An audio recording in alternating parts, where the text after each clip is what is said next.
নিজের সুস্থ জীবনের নেতা হও। Motivational story Billal Raju. প্রকাশকাল 18/9/25। স্বাস্থ্যর হল সোনার চাবি। আপনি যতই ধনী কোনো দাম নেই যদি আপনি বেডে থাকেন। একসময় রোহান ছিল ফাস্ট ফুডের রাজা। বিদেশি চিজ বার্গার, ফ্রেঞ্চ ফ্রাই আর মিষ্টি পানীয় ছাড়া তার দিন কাটত না। এটাকে সে স্মার্টনেস মনে করত। তার কাছে ঘরের সাধারণ খাবার ছিল বোরিং গেও খাবার। সে ভাবত এই ঝটপট খাবারগুলোই আধুনিক জীবনের প্রতীক, মর্যাদার সিম্বল। কিন্তু ধীরে ধীরে রোহান বুঝতে পারল এই আধুনিকতা আসলে তার শরীরকে ভেতরে ভেতরে দুর্বল করে দিচ্ছে। সে দ্রুত ক্লান্ত হয়ে পড়ত, কাজে মন বসাতে পারত না এবং সামান্য হাঁটাচলাতেও তার শ্বাসকষ্ট হতো। শরীরে চাকচিক্য ভাবার নেই।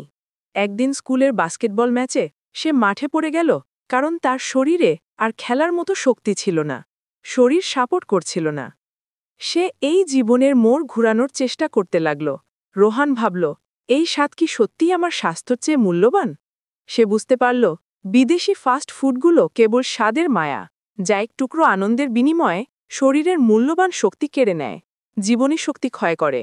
সেদিন রাতে সে ফ্রিজ খুলে দেখল তার মা যত্ন করে দেশি ফল আর সবজির সালাদ রেখেছেন।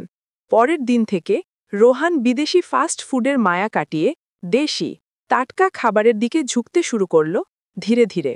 প্রথম কয়েক সপ্তাহ কঠিন ছিল, কিন্তু কিছুদিনের মধ্যেই সে পরিবর্তনটা অনুভব করল। তার শরীর চাঙ্গা হল, মন ফুরফুরে হয়ে উঠল, আর খেলায় ভিড়ল তার হারানো আত্মবিশ্বাস। পড়াশোনায় মন দিতে পারল। রোহান শিখেছিল স্বাস্থ্যই আসল সম্পদ, আর সেই সম্পদের সোনার চাবি লুকিয়ে আছে আমাদের দেশীয় সহজ সরল খাবারের মধ্যেই।